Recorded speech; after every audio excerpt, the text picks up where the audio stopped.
안녕하십니까. 소중한 나 무한행복 소나무 시간입니다. 여러분 만나서 반갑습니다. 우리 불자들은 늘 기도를 합니다. 항상 부처님을 보살님을 하염없이 마음으로 부르면서 우리 불자들은 기도를 하죠. 이와 같이 우리가 간절하게 부처님께 의지하고 간절하게 관세음보살, 지장보살 간절하고 정성스럽게 염불을 하다 보면 생생하게 부처님의 가피가 항상 나와 함께 하는구나. 알게 모르게 부처님의 에너지, 이 수많은 불보살님의 에너지가 우리와 늘 함께 하는구나 라는 걸 몸과 마음으로 체험하게 됩니다. 그래서 제가 늘 불자님들께 드리는 이야기가 있죠.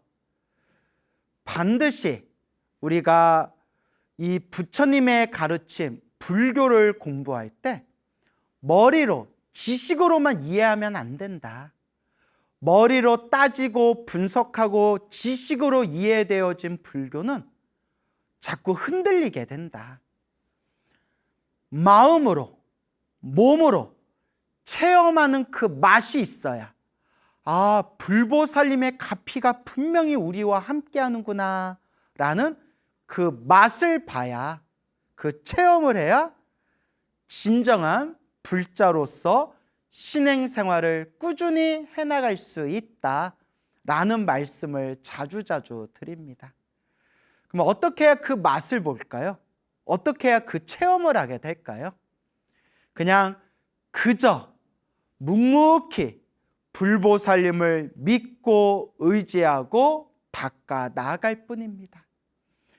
내 업장이 소멸되면 소멸되어지는 만큼, 내 마음이 맑아지면 맑아지는 만큼 불보살님과 점점 가까워지고 불보살님의 에너지를 저 환한 태양 아래 그 햇살처럼 불보살님의 에너지를 듬뿍 받아가게 되고 체험하게 되고 맛을 보게 되는 겁니다. 그러니까 죽으나 사나 간절하게 염불할 뿐입니다. 간절하게 기도하고 늘 선업을 짓고 항상 이 마음을 잘 닦을 수 있도록 노력할 뿐입니다. 그와 같이 닦다 보면 부처님 가피가 나와 함께 하는구나 라는 것을 체험할 수가 있습니다.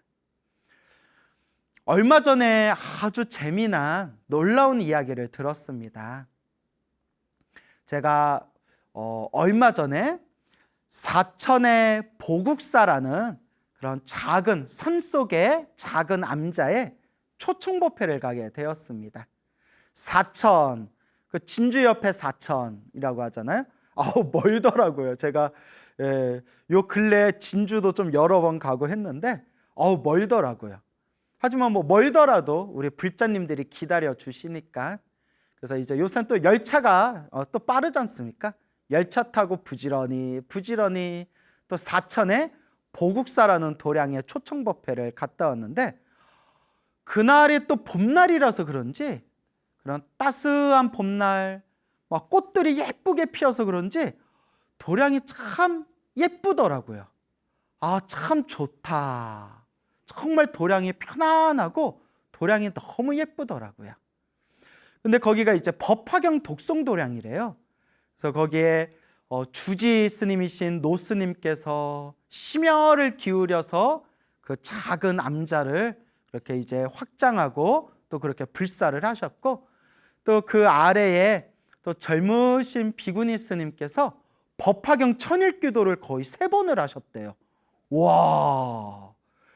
그래서 법화경 천일기도를 3번 하면서 또 굉장히 많은 생생한 가피를 체험하셨다 하시더라고요. 그래서 참 대단하시다라는 생각이 들었습니다. 그때 아주 재미난 얘기를 들었어요. 그 보국사에 큰 바위, 어마어마한 집채만한 바위에 관세음보살님의 모습을 조각한 마예불이 있거든요. 마예불. 참 그렇게 아주 그 조각을 잘 해놔가지고 제가 처음에 무슨 문화재인 줄 알았어요. 오래된 문화재인 줄 알았는데 스님께서 이거 몇 년 전에 이렇게 크게 불사한 거다라고 말씀하시더라고요. 그 땅에 쓰러져 있는 큰 돌이 너무 좋아 보여서 거기에 유명하신 작가분을 초빙해서 거기다 관세음보살님을 모습을 조각하고 그 바위를 이렇게 세워가지고 마애불처럼 딱 이렇게 세워서 만들어 놨더라고요. 그래서 참 좋다라고 그 앞에서 나모 관세음보살 하고 이렇게 기도도 제가 올렸는데 그 스님께서 놀라운 얘기를 해주시더라고요. 그 마예불 관세음보살님 마예불 조각상을 불사하는데 그것을 불사하신 화주보살이 있으시대요. 시주자 화주보살님이 계시는데 이게 무슨 이야기인고 하니 그 보살님이 이제 남편이 있었대요. 뭐 당연히 남편이 있었겠죠. 지금 이제 세상을 떠나셨는데 남편분께서 이렇게 좀 몸이 많이 불편하신 분이었대요. 몸이 좀 불편하셨던 분이었는데 좀 안 좋은 사고가 있어가지고 남편분께서 갑작스럽게 세상을 떠나셨대요. 세상을 떠나셨으니 보살님도 얼마나 슬프셨겠어요. 아내 되시는 불자님도 얼마나 슬프셨겠어요. 그리고 남편 앞으로 이렇게 좀 보험금이 많이 나왔대요. 그나마 다행이죠. 또 사람이 먹고 사는데 돈이 없으면 안 되잖아요. 보험금이 이렇게 나오셨는데 이 불자님이 대단하신 것 같아요. 우리 같으면 그럼 막 큰 돈이 생기면 이걸 어디다 쓸까? 뭐 집을 바꿀까? 자동차를 바꿀까? 뭐 땅을 살까? 막 이런 욕심들이 생길 수 있잖아요. 평생 고생만 하다가 죽은 우리 남편을 위해서 남편의 공덕을 쌓는 마음으로 관세음보살님 마예불 조각을 하는데 제가 시주하겠습니다 라고 그 거사님 앞으로 나온 보험금으로 그렇게 불사를 하셨다고 합니다. 참 요새 같은 시기에는 쉽지가 않잖아요. 특히 형편이 어려운 분들일수록 그 큰 돈을 시주하기가 쉽지가 않지 않습니까? 우리 남편 고생만 하다 죽은 우리 남편 부디 좋은 곳으로 태어나기를 극락왕생하옵기를 다음 생 좋은 곳에서 행복하게 살기를 그런 마음으로 그렇게 이제 화주를 하셨다고 합니다. 참 감동스러운 그런 마음입니다. 그래서 이렇게 딱 조각을 했는데 신기한 일이 하나 있더래요. 그 돌이 엄청나게 커요. 어마어마하게 커요. 그냥 뭐 이렇게 뭐 건물 하나 올린 것 마냥 건물까지는 오보고 하여튼 몇 미터짜리 큰 돌덩어리인데 돌이 이렇게 조각하려고 이렇게 좀 다듬기는 했겠지만 좀 울퉁불퉁한 부분이 있잖아요. 울퉁불퉁한 부분들이 있잖아요. 그 위에다 관세음보살님 모습을 정성껏 조각했지만 원래 돌 자체가 좀 깨진 데가 있어가지고 딱 관세음보살님 얼굴에 딱 왼쪽 눈 얼굴 부분에 이렇게 긁힌 자국이 있더래. 돌 긁힌 자국. 근데 이건 돌이 원래 그런 거예요. 그렇다고 막 흉해 보이지는 않고요. 조각하다 보니까 돌 상태가 그 자연석이기 때문에 돌 상태가 원래 그래서 이렇게 조각을 정성껏 했지만 다 만들어 놓고 나니까 관세음보살님 왼쪽 눈가로 해서 왼쪽 얼굴 부위에 이렇게 좀 울퉁불퉁 이렇게 긁혀 있는 거칠거칠한 하게 그렇게 좀 보이더래요. 그런데 그 모습을 보고 시주를 하신 여성 불자님이 보살님이 깜짝 놀라시더래요. 왜냐하면 당신 남편이 원래 좀 어렸을 때부터 이렇게 왼쪽 눈으로 해가지고 얼굴에 이렇게 긁힌 자국이 있었대요. 원래 얼굴에 싹 눈으로 해서 긁힌 자국이 이렇게 있었는데 남편의 왕생을 위해서, 남편의 명복을 위해서 불쌍한 그 관세음보살님 조각상에 남편하고 똑같이 관세음보살님 얼굴 왼쪽에 이렇게 울퉁불퉁 돌이 긁힌 자국처럼 딱 나 있으니까 보살님이 오히려 깜짝 놀라신 거예요. 그러니까 오히려 더 감동받으신 거예요.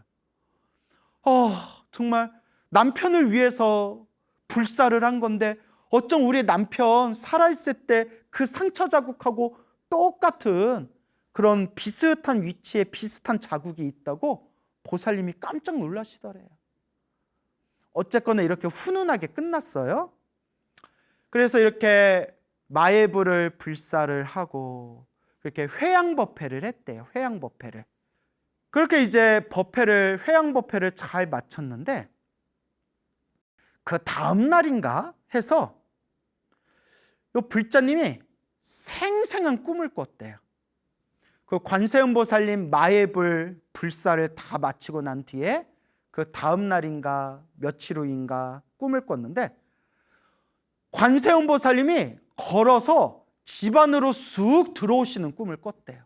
관세음보살님이 싹 걸어서 집 안으로 당신 집에 쓱 들어오시는 꿈을 꿨어요. 꿈에서 깨고 났는데 기분이 얼마나 좋겠어요. 여러분 생각해 보세요.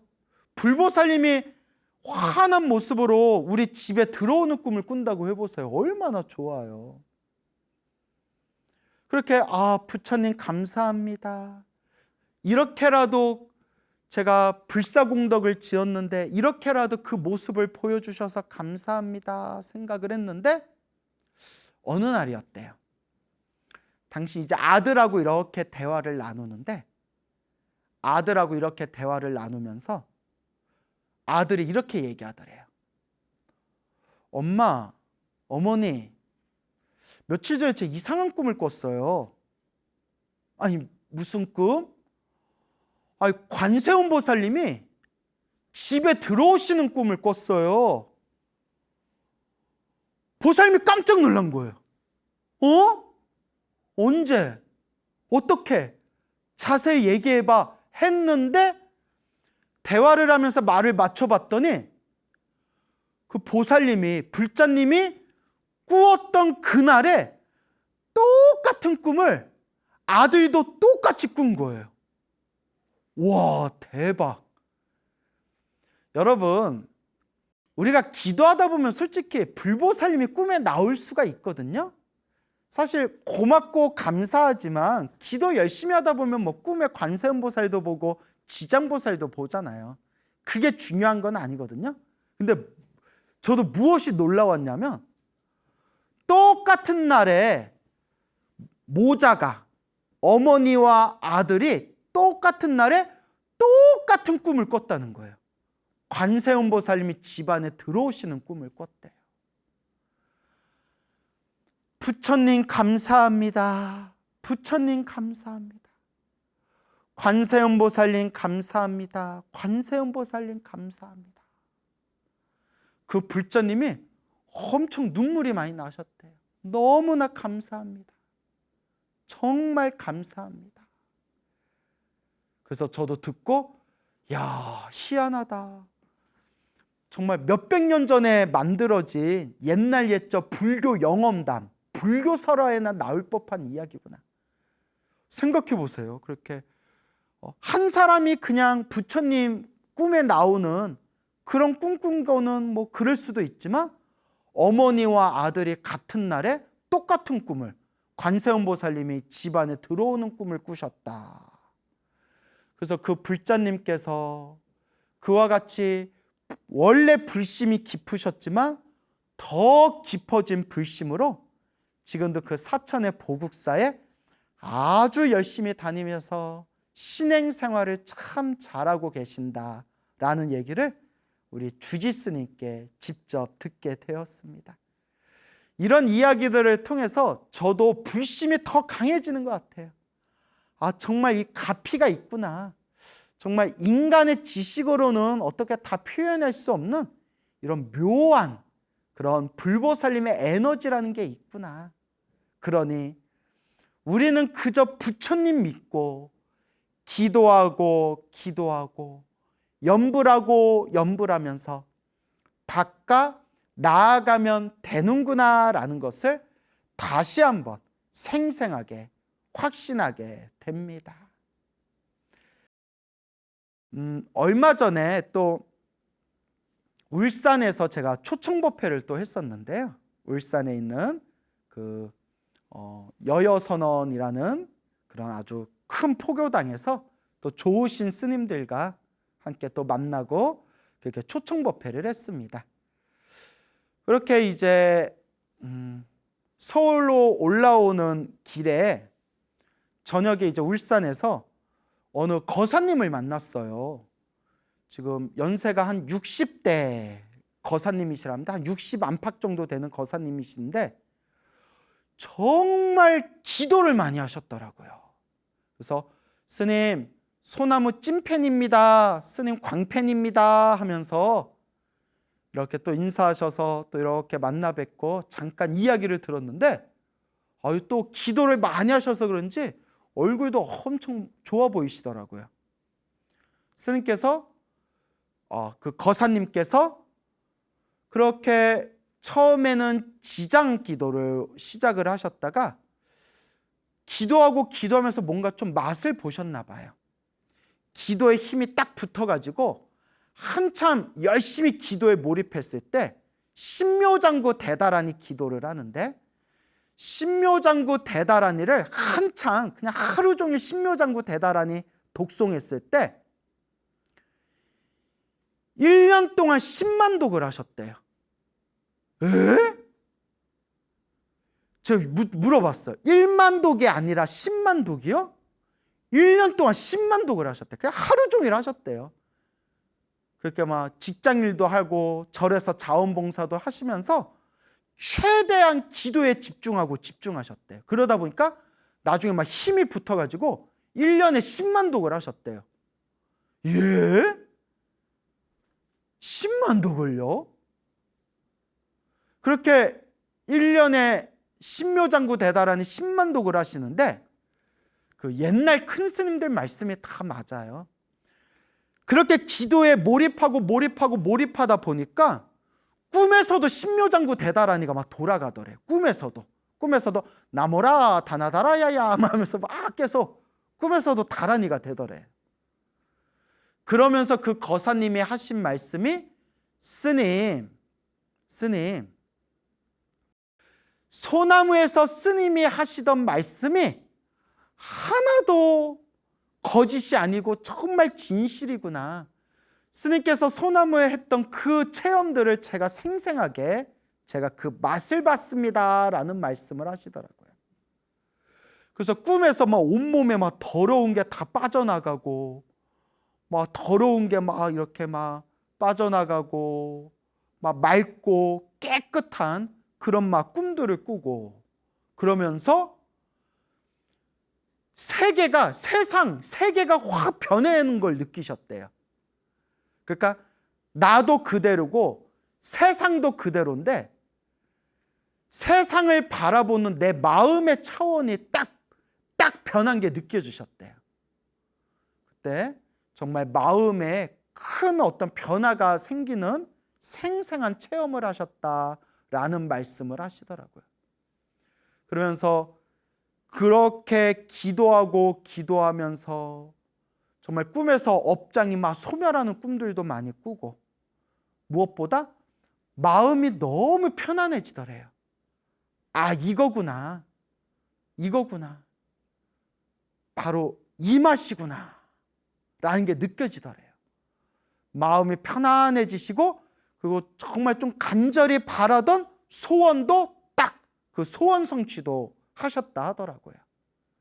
그러면서 지금은 이제 금강경 읽고 그리고 법화경 중에서도 매일 야광보살 본사품을 항상 읽고 그 남는 시간에는 그래도 그분이 지장기도로 첫 기도를 시작했기 때문에 남는 시간에는 이렇게 지장보살 연부를 많이 하신대요. 그래서 제가 정말 대단하십니다. 참 대단하십니다. 그렇게 기도 맛을 본 사람은 좀 뭐가 달라요. 자기가 스스로 체험한 맛이 있는 거예요. 그래서 그 거사님이 하시는 말씀이, 제가 늘 많은 분들께 얘기하잖아요. 기도만 하면 기도빨이 좀 약하다. 기도하되 기도하면서 평소에 복을 좀 많이 지어야 된다. 제가 그 얘기를 늘 하잖아요. 기도만, 그러니까 나 잘 되게 해주세요 기도만 하는 것은 그것도 가피가 있기는 있지만 힘이 좀 약하다. 기도하면서 틈틈이 복을 많이 지어야 된다. 그래야 기도빨에 더 힘이 딱 생긴다. 제가 제 스스로 체험한 게 있고 수많은 불자님들이 체험한 것들이 있기 때문에 제가 항상 불자님들께 자신 있게 말씀드리잖아요. 기도만 하지 말아라. 기도하면서 틈틈이 복을 지어야 된다. 근데 이제 그 거사님께서도 당신이 생생하게 체험한 게 있잖아요. 그분은 이렇게 말씀하시더라고요. 스님, 제가 기도해 보니까 기도만 하는 거는 약하고 기도하고 복을 짓고 그리고 봉사를 많이 해야 됩니다. 제가 맞다고 했어요. 맞습니다. 봉사를 많이 해야 됩니다. 근데 여러분, 그게 왜 중요하냐면 제가 늘 불자님들께 내 운명을 바꾸는 법, 팔자를 바꾸는 법, 내 업의 에너지를 좋게 만드는 법, 늘 세 가지를 얘기하잖아요. 첫째가 기도해라. 둘째가 복을 지어라. 셋째가 마음을 잘 닦아야 한다. 근데 봉사활동이 마음 닦는 데 아주 좋은 방편법이에요. 왜냐하면 아무런 이해관계가 없이 그냥 순수하게 부처님 도량에서 순수한 마음으로 봉사한다는 게, 나를 비우고 나를 낮추지 않으면, 내 마음을 비우지 않으면 그게 쉽지가 않아요. 나 잘났다라는 마음으로 봉사활동하면 오래 못 가요. 사실 막 봉사활동하다 보면 막 별의별 일들 다 있잖아요. 그 속에서 나 자신을 비우려고 노력을 해야 정말 제대로 된 봉사를 할 수가 있는 거예요. 그래서 그 거사님은 그 이치를 딱 맛보신 것 같더라고요. 기도해라.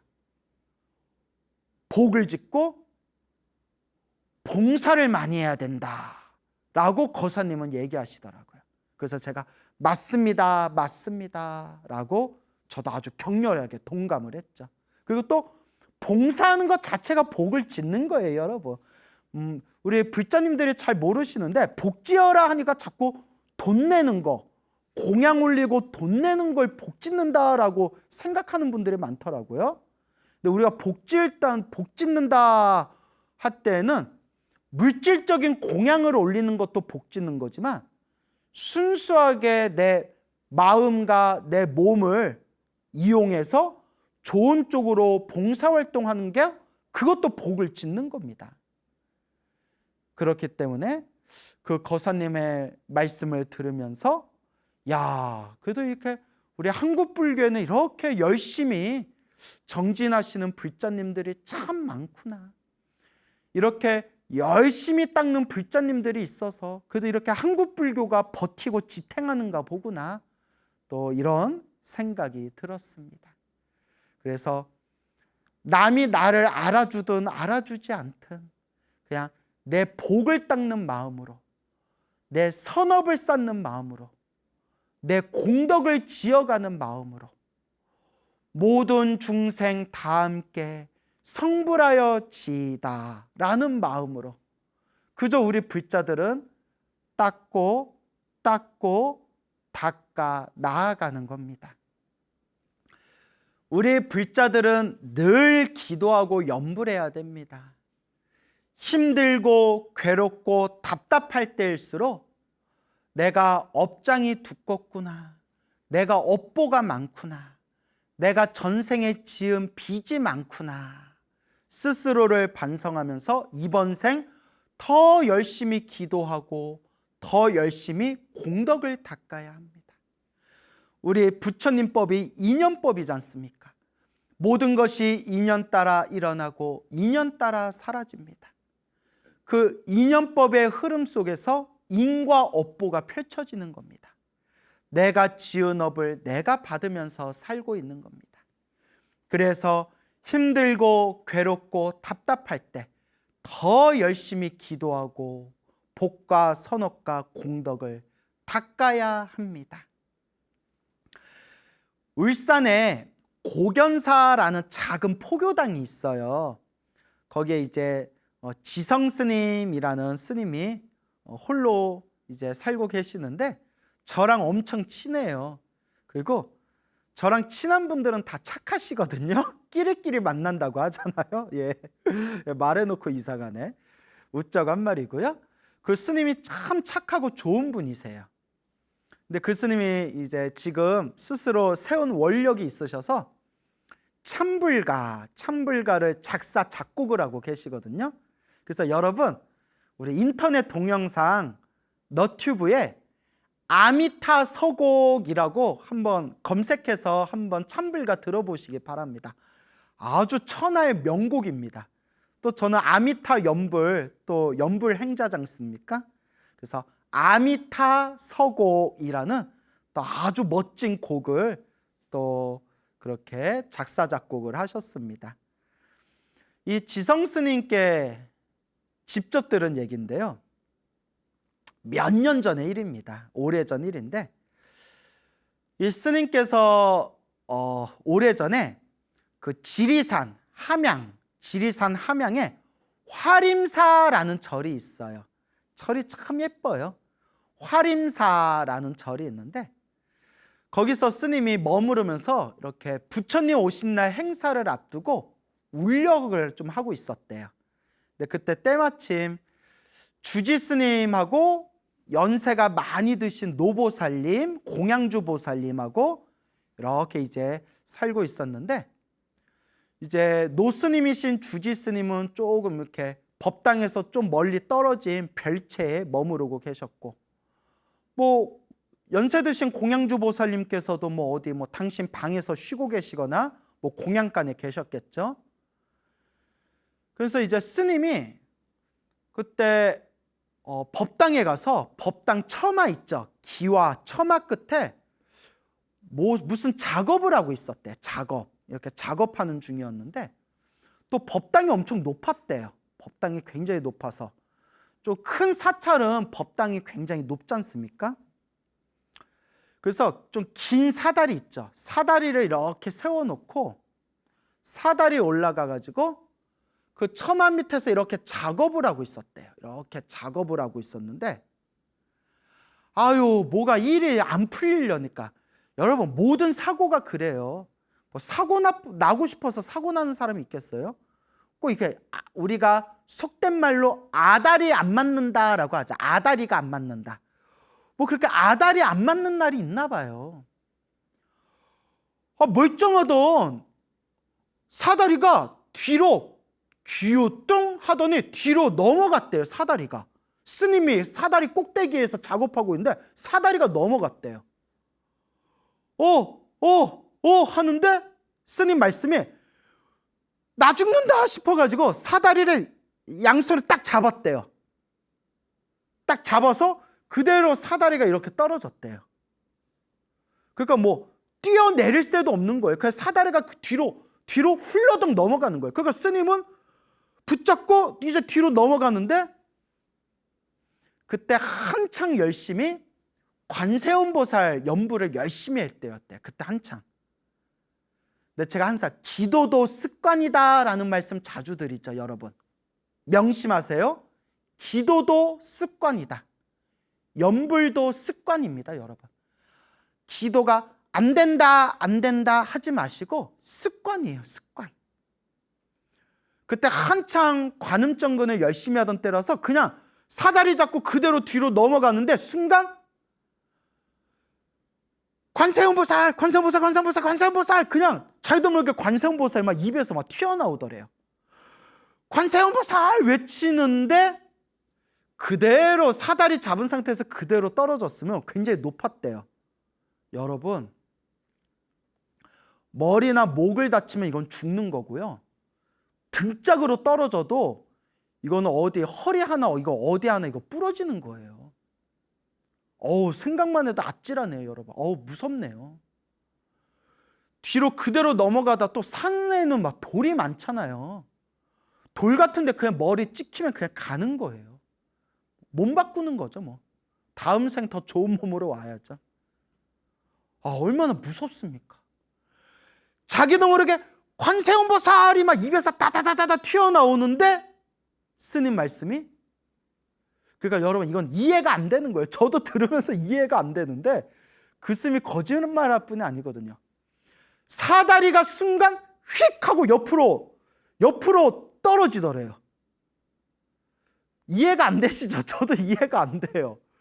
사다리가 넘어지는데, 뒤로 넘어지는데 옆으로 휙 하고 사다리가 휙 하고 뒤집혀지더래요. 떨어지는 사다리가 옆으로 휙. 무슨 썩룡 영화도 아니고 무슨 사다리가 어떻게 옆으로 뒤집혀요? 스님이 이렇게 쓰러지고 있는데 옆으로 휙 하고 뒤집혔대요. 그래서 옆으로 꽝 하고 넘어졌대. 그나마 옆으로 꽝 하고 넘어졌는데 정말 아니 뭐 뒤로 넘어진 게 어떻게 옆으로 휙 사다리가 뒤집어질 수가 있냐 물어보면 저도 할 말은 없지만 얼마나 다행이에요. 머리나 목이나 허리짝이 그대로 그냥 땅바닥에 찍혔으면 어쩔 뻔했어요. 다행히 옆으로 떨어졌대요. 옆으로 자기도 모르게 뭐 자기 몸을 보호하려고 그랬겠죠. 옆으로 떨어지면서 손으로 머리를 이렇게 딱 가리면서 그대로 땅바닥으로 추락을 했대요. 사다리하고 함께. 뻑! 했는데 스님이 항상 그 단주, 이렇게 관세음보살을 염주 이렇게 기도하던 요 단주가 여기 눈 옆에 관자놀이 있는데 여기 눈썹이 있는데 딱 찍혔대요. 꽉 하고 찍혀버렸대요. 여기 이제 막 찢어졌대요. 정신은 없고 그냥 피가 철철 나더래요. 그 피가 철철 나더래요. 피가 막 뿜어져 나오더래요. 나중에 돌아와서 보니까 거기에 막 돌이 많았는데 돌이 많았대요. 돌에 다 시뻘겋게 피로 물들어 있더래요. 피가 얼마나 막 솟구치던지. 근데 이제 나중에 스님 말씀이 손으로 가리지 않고 그냥 머리가 그 위로 떨어졌으면 돌을 맞았을 거래요. 딱 떨어진 부위를 보니까 자기가 항상 기도하던 단주를 끼고 있던 이 손이 희한하게 떨어질 때 자기 머리를 딱 막아주면서 그 돌 위에 떨어져가지고 머리를 보호했다는 거예요. 그리고 그 단주가 딱 여기에 꽂혀가지고 여기서 이제 찢어져서 막 피가 나는데 뭐 정신이 없는 거예요. 뭐 어떻게 해야 되는지. 그때 뭐 휴대폰이 있었는지 없으셨는지 모르겠는데 노스님은 저기 멀리 벨체 계시고 공양주도 저 어디 밑에 공양간 있고 주변에 막 아무도 없는 거예요. 어떻게 해야 될지 모르겠는 거예요.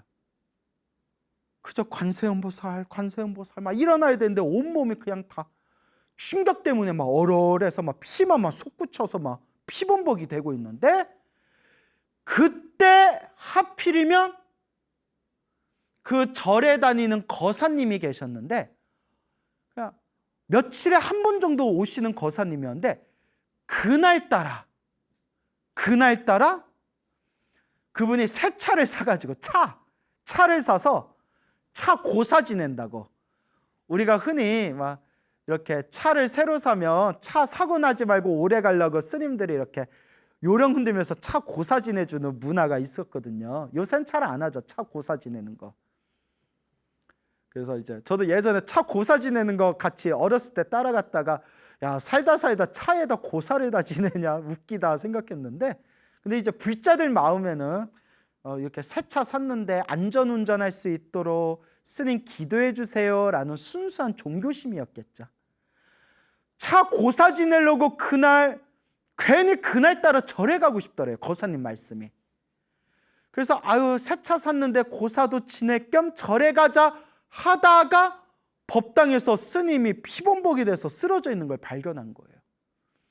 그래서 스님 하면서 스님 들쳐업고 차에다 새 차에다가 이제 스님 모셨는데 새 차인데 이제 차에 막 피범벅되고 이제 차를 타고 이제 저기 병원에 가가지고 이제 응급치료를 받았는데 의사 선생님 말씀이 아이고 스님 조금만 옆으로 이렇게 찢어졌으면 아주 이거 심각한 위험한 상태였을 텐데 다행히 잘 피해갔습니다. 찢어지긴 찢었는데 잘 피해갔습니다.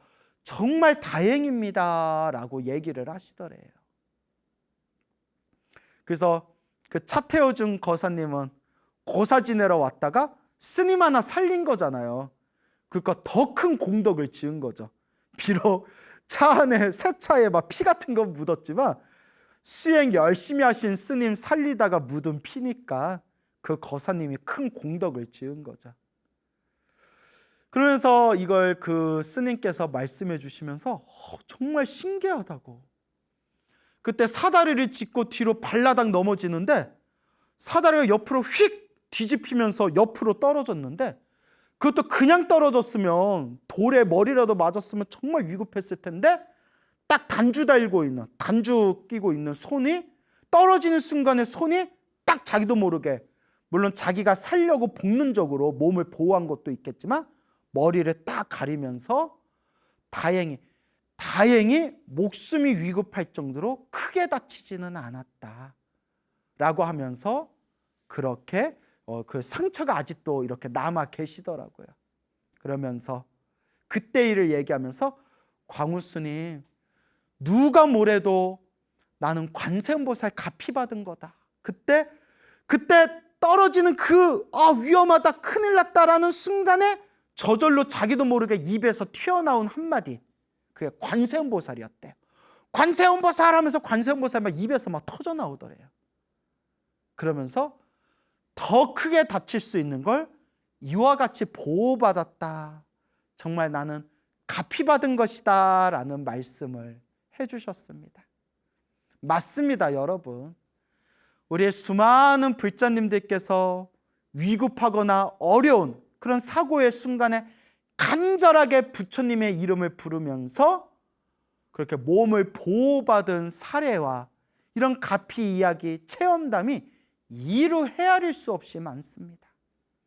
그렇습니다, 여러분. 우리 불자들은 늘 염불하고 기도할 뿐입니다. 늘 마음에 부처님, 관세음보살님, 지장보살님 늘 생활 속에서 늘 간절하게 불보살님을 부를 뿐입니다. 많은 분들이 이런 이야기를 합니다. 스님 기도를 열심히 했는데도 왜 이렇게 힘들까요? 기도를 열심히 했는데도 왜 이렇게 괴로울까요? 기도를 많이 했는데도 왜 이렇게 답답할까요? 그게 바로 업보입니다, 여러분. 우리는 누구나 인생을 술술 편하게 살기를 바랍니다. 하지만 인생은 내 마음대로 술술 풀리지가 않습니다. 그래서 부처님도 말씀하셨고 큰 스님들도 늘 말씀하신 게 다 자기 업보대로 살아간다. 선업을 많이 지었으면 선업을 지은 대로, 악업을 많이 지었으면 악업을 지은 대로 다 내 복대로 살아간다. 그렇기 때문에 힘들고 괴롭고 답답한 이 세상살이에서 그래도 우리가 사람으로 태어나 부처님 법을 만났구나, 감사하고 감사합니다 라는 마음으로 닦아 나아갈 뿐입니다. 좋은 일이 생기든 나쁜 일이 생기든 그저 내가 지은 업대로 살아가는구나. 그러니 이번 생이라도 내가 좋은 업을 지어야 되겠구나, 선업을 지어야 되겠구나, 이번 생에 조금이라도 더 닦아야 되겠구나라는 마음으로 꾸준히 묵묵히 닦아 나아갈 뿐입니다. 그게 바로 불자입니다, 여러분. 여러분, 부처님 가피는 늘 우리와 함께하고 있습니다. 기도를 열심히 했는데도 힘들고 괴롭고 어려운 일을 만나면 내 업장이 소멸하고 있는 과정이고 크게 받을 업보를 작게 받고 있는 과정입니다. 그럴 때일수록 더욱 믿음을 가지고 정진해 나아갈 뿐입니다. 여러분, 행복해지고 싶습니까? 행복한 삶을 창조하고 싶습니까? 복을 지으십시오. 선업을 지으십시오. 공덕을 쌓으십시오. 복과 선업과 공덕의 힘이 여러분들을 진정한 행복의 길로 이끌어 줄 것입니다. 여러분, 성불하십시오.